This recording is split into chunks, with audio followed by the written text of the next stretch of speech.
Patrick Lauke. Hi there. For the very last time. I'm just going to bore everybody to tears now with I think I've got about 500 slides, all about accessibility, really. So don't really care if people want to know or not. But, It's a beautiful message, Patrick. Go and eulogize, evangelize. Absolutely. So I thought, of course, I couldn't leave the university and go into a job where I'm going to do presentations quite a lot around the world without actually giving you a presentation at the end. But in true style, I only knocked it together about last night. I started thinking about it and I've got a few things together today. So it's mainly photographs and we're going to reminisce about my time at Salford while making the website. And that's just to prove that, I do wear a suit every now and again. That was the very first web corroboree, I think, or the second one, I'm not sure. Do you want to should we dim the lights a bit?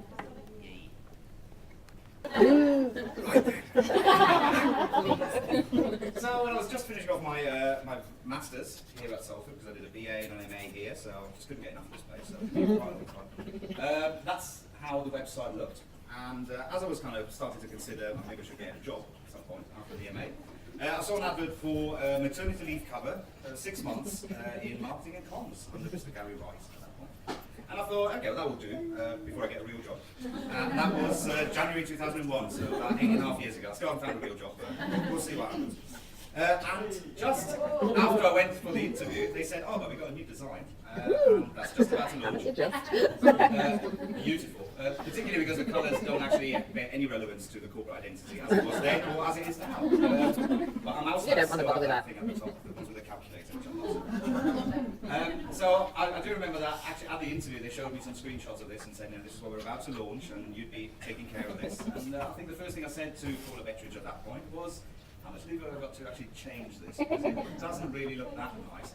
But I was told that we spent a lot of time and effort in it and a lot of money, so it's going to have to stay for a while. So it did stay for a while. There were a few kind of minor changes here and there. Don't worry, I'm not going to go through day. But interesting things where, for instance, the latest news, we only had like a new news item on the homepage probably every week or two, and it still involved actually me manually going in and creating a little graphic with the text. So going over to press and PR and saying, so what should I put on there? So compare that to today where we might have 2 or 3 news items on a really busy day, and you'll get the idea how archaic that was back then. So as we're moving on, we started talking about how can we make a bit more out of the homepage. Those few links didn't really do anything. So we started adding more and more links. More and more people said, oh, the website's getting really important. We need our link on the homepage. So the ugly buttons on the side didn't really do it anymore. So we started adding more and more links. And also on the right-hand side, I finally put through that, okay, with the news items and stuff, it's not really effective if I'm having to go through and do them all the time by hand. How about we use something called a database?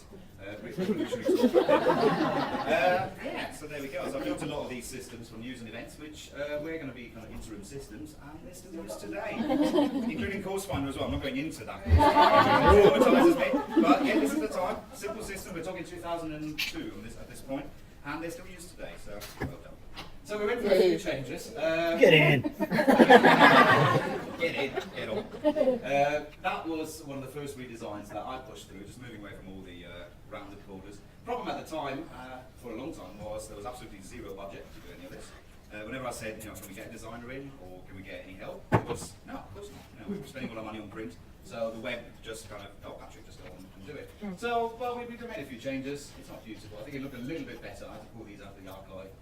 Some of the images might not line up correctly. But it was definitely a drastic change from that, which is still fondly remembered as the blueberry and custard design. So there we go. So this was the first redesign we did. It went through, that image completely moved. It went through a few alterations. We started adding a bit more colour. And all of a sudden, people started actually realising, we might actually have to think about what we say on the homepage. So all of a sudden, the attention kind of moved onto the homepage. The text, who's proofing the text and everything else. Still didn't have any resources to actually do it properly.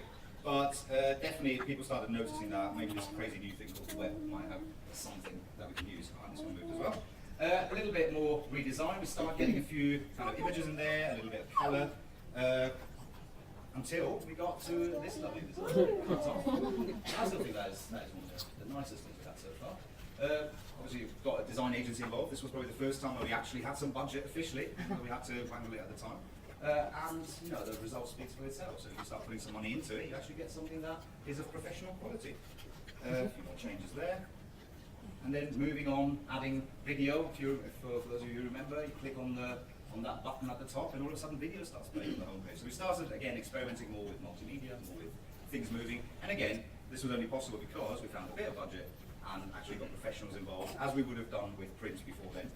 And that's where we are now. So it's now kind of quite an established, it's quite understood nowadays in our team that whenever we want to do something nice, we of course get design agencies involved and pay as we would with any other publication, because of all the research that we do, the inquiry surveys and everything else, acceptors and decliners.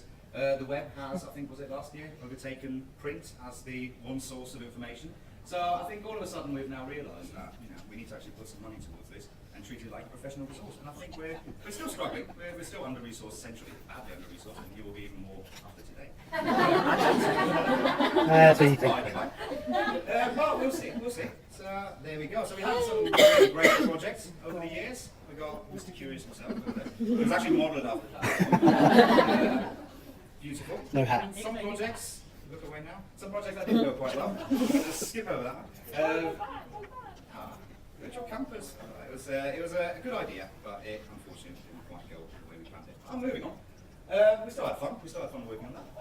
Now a little bit of back history. I was going through, and I'm nicking this. I'm taking that with me. Going through all the old paperwork that I found in my drawer from my predecessor, who I took over from. And this is a really, really early document, I think from 1999, about AIS, the now ILS, and the system supporting the web at that point. And it talks about, we have one large server with 30 gigabytes of hard disk capacity. So, and things haven't changed much on it since then. But no, we are getting there. We've got the new content management system that is hopefully finally going to be rolled out. I think back in that document in '99, it talked about, wouldn't it be great if we had a content management system? So the 10-year anniversary now, and we are actually getting one. My work is done. We're doing all right. Yeah, it's a bit of a rocky start at the moment, but I'm confident that my work here soon will be done. Well, it will be anyway. But yeah, that's the one win that I'm happy to say. If I'm leaving here, I know that we finally have a system in place to manage the website the way it should have been managed about 10 years ago. So we're getting there. And obviously, we can talk about technology and everything else, but really what makes... Well, also notice the really, really spacious kitchen at that point. Particularly for Howard, who was in a wheelchair, had to negotiate around that fridge, but that's accessibility. So yeah, we've seen all the technology stuff, but really what makes this place and what we will really miss most of all, apart from the buffets, is obviously the people, because I've said it many times before. It is the people that I'm going to miss, despite all the shit that might happen around this university in terms of management shenanigans, backstabbings, front stabbings, whatever. It's the team, particularly our team in marketing and comms, the various kind of assistant web editors and digital marketing officers over the years, and obviously the wider team as well, Penny, all the others. I've only got a few. Photographs here. Young Darren Langdon. Without the beard. Managed to grow beards later on. I was going to put photographs of everybody in there, but I started gathering photos last night and I realised it would probably take another 25 minutes to go through. Just to basically have a look around, to who's around in this room. These are the real friends, even if you can come. Jamie Brown. Let's go to the middle to escape this. So the university in general had a few problems over the last few years, related to some Antipodean guy mainly. I didn't do it. And yes, there are, fight the cuts, that's beautiful when they stop traffic on the A6, all the protesters. But, I personally do believe that I've got high hopes for this university. Marty is, it's night and day compared to the current Vice Chancellor, and he'll manage to also keep that particular person in check, I think. You like that? Even though he's an industrial archaeologist, that's how I want to remember it. And yes, I'm off. Sorry, that's in German. I'm off to work as web evangelist at Opera, which will involve a lot of the stuff that I've been doing over the years, going out to conferences, talking to developers, doing university tours, doing workshops with even students. I did a few workshops here with one of the courses. Talking to people, going to conferences, yes, getting drunk every now and again. Working with them, teaching them web standards, accessibility, kind of evangelizing about that, listening to them, taking that back into our company, who haven't got a big market share on the desktop, Darren. they're really strong on mobile. Sorry, I've been saying that quite a lot. So. And that's me. And I just want to say thank you very much.